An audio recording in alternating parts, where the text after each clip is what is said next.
的前跟11那样他有打电话给我说即将被抓了那时他叫我说不要紧张啊，不要担心，他们会联络到什么事，然后才联络我。那是一个人用没有亲人在身边呢。关宁才8岁多，关俊才2岁多，一个人极紧张，又担心，又焦虑。And you hear mother crying in the middle of the night, and crying quietly so that we do not hear. You know something was wrong, and that you do not need to go to school, and that there was not enough food in the house because there's a curfew going on. You know something was very wrong. They took me to Kuala Selangor, where I spent the next some 60 days of initial detention under the internal security for investigation at the Kuala Selangor police lockup. The first time we saw him, he was dressed in the prison uniform, those steel walls, and we were crying because he could not come back with us. And he told me that to be a good boy, listen to mommy, and don't bully the other brothers and sisters. 那时我煮一点鸡汤给他喝，去到那边的时候看到他人很憔悴，又瘦瘦，又吃着双脚，那时心里真的很难过。他说叫我好好照顾孩子，不用担心他。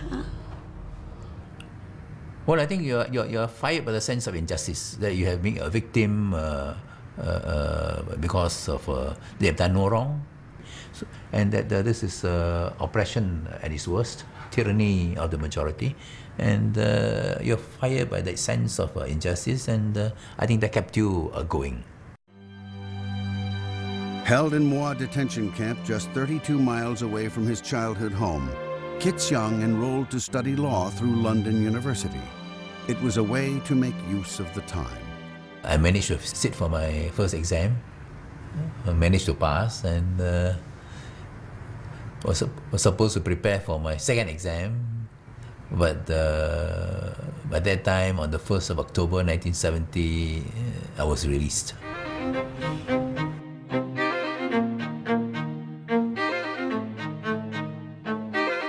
Parliament was about to reopen for the first time since May 13th. I was appointed Secretary General of the DAP, but also I was in detention.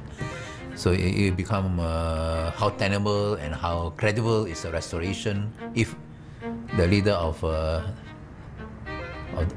DAP is still in detention. So I went back to Batu Pahat and started anew. 释放的时候呢，我们也不知道好像有党员告诉我说他会释放但是不久他就坐的士到家了咯。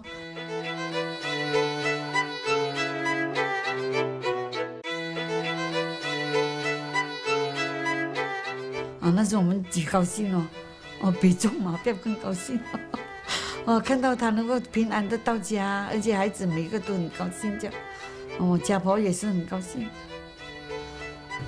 When he was released from the Moa detention camp, he continued his law degree studies on his own. There were many nights that I woke up in the middle of the night, still seeing him sitting at the table doing his studies. This continued for many years until he got his law degree finally.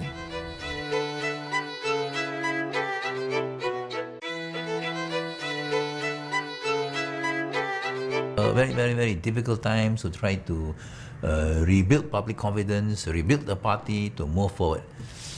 At a time when many people wondered whether there's any future in this political struggle.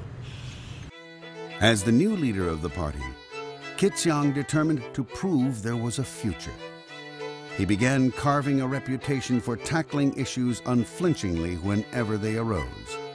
When the ruling coalition punished DAP MPs for opposing constitutional amendment, Kit Siang led the first ever walkout of Parliament in protest. In 1973, Kit Siang revealed in Parliament a cover-up of the deaths of babies at Melaka Hospital.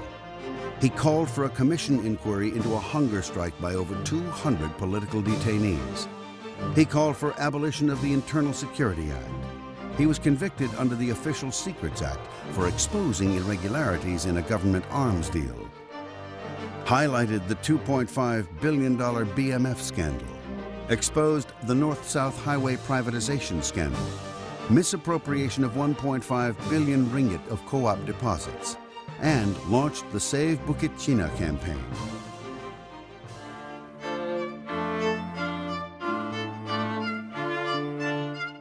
I think Parliament is a place where it's important, where the people's problems can be brought to the very fore, and I think we have been able to do that.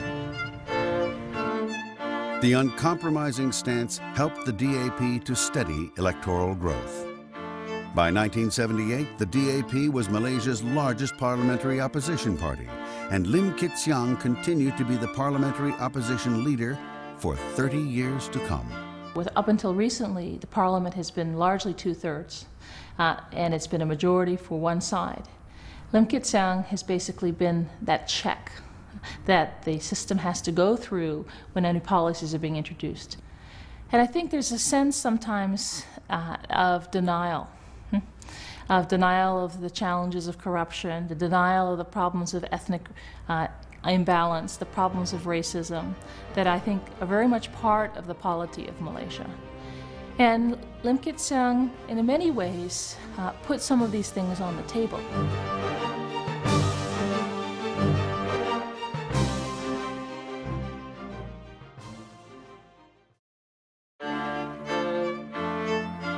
In the 80s, we were a very, very lonely voice. It wasn't easy to operate in Parliament because of the overwhelming majority that they had. The rules can be changed anytime in Parliament in order to make things more easier and more difficult for the opposition. But nonetheless, we do what we can, and I think we have made a mark in the people to identify and see that we dare to speak up, although we feel a lot of risks. I remember both my position as a minister, even a deputy prime minister. The moment when Kit Siang took the floor, I mean, we don't quite like it because we know that he'll come very prepared with facts and figures. Even then, Prime Minister Mahathir would be extremely nervous when Kit Siang would hold or take a position or something very, very substantive.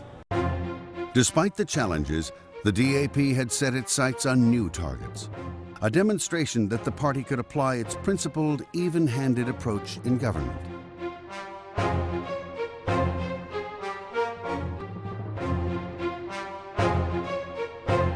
Penang was the strategic area where we thought we could win and hold the state government. In 1969, Dr. Lim Chong Yu had led the Gerakan Party into the Penang state government. It was the only time an opposition party had ruled a state. The DAP also had strong support in Penang. In 1986, Lim Kit Siang was asked to challenge the coalition's hold.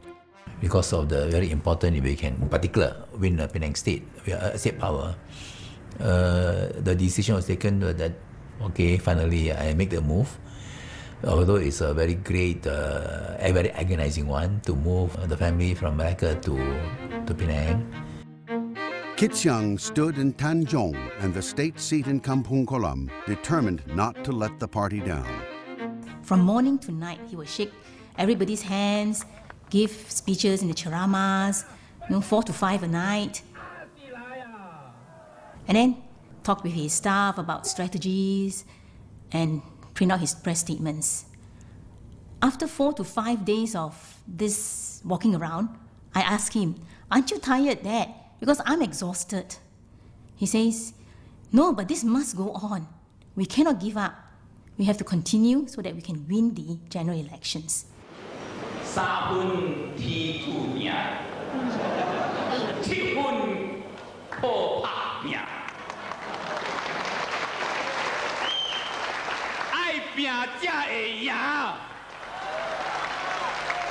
He's always working. Whenever we can visit him, he will be working at his study room. So normally we'll just greet him and leave him alone to continue his work.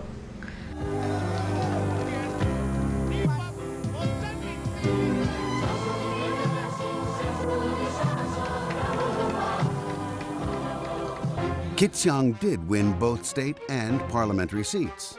The DAP won 10 state seats out of 30 in Penang. But the path to ultimate victory in Penang was about to be complicated. In a surprise move, Kit Siang's eldest son joined him in his political mission. And after much deliberation, after much consultation and much thinking, I decided to get into politics despite the objections of my mother. My mother told me, "Don't lah, you'll surely go to prison like your dad." I never believed her then, because I thought that I would not be important enough to go to prison. Lim Guan Eng took Kota Melaka with a majority of over 17,000 votes. But there was trouble ahead. On October 27th, police cracked down on political leaders and social activists in a move known as Operasi Lalang, or weeding operation. The upheaval would have special impact for the family of Lim Kit Siang. At that time, Parliament was meeting, and we didn't know until Parliament was in session that Guan Eng was arrested, that there was a major ISA arrest was taking place. Kit Siang, Karpal Singh and Hu Sapang went to High Street Police Station looking for an explanation. And I was allowed inside because I said I wanted to see Lim Guan Eng as his lawyer. He had been arrested, and I had the constitutional right to consult my client. And there was the senior officer who said, "All right, come in. You please sit down here." Kit Siang was with me. So he went in innocently, and then we were told that we were being arrested. Over 100 people were arrested, from political parties, from social interests, NGOs, a whole spectrum of them. Guan Eng was the first. This period of time was very tough on our family, especially on my mom, who has always been very strong. 那时心情很复杂，一直丈夫被抓，儿子被抓，那种心情很难形容哦。那时被抓又担心他们不能抓了，里面会遭到他们虐待吗？又担心。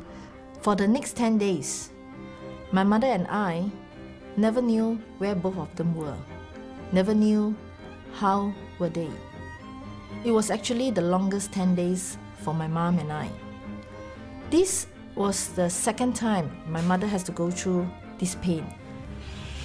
And during our questioning, of course, usual, they will try to break us by all sorts of psychological tactics. They'll tell me about, your Guan Eng is doing badly, taking very badly, and physically. You have big ideas because they will tell you, he's broken down, his health is very bad, and he couldn't take it and all that. So it works as a very great pressure on you. But I only saw him in Kamunting when we were sent to Kamunting for our formal detention. Yes.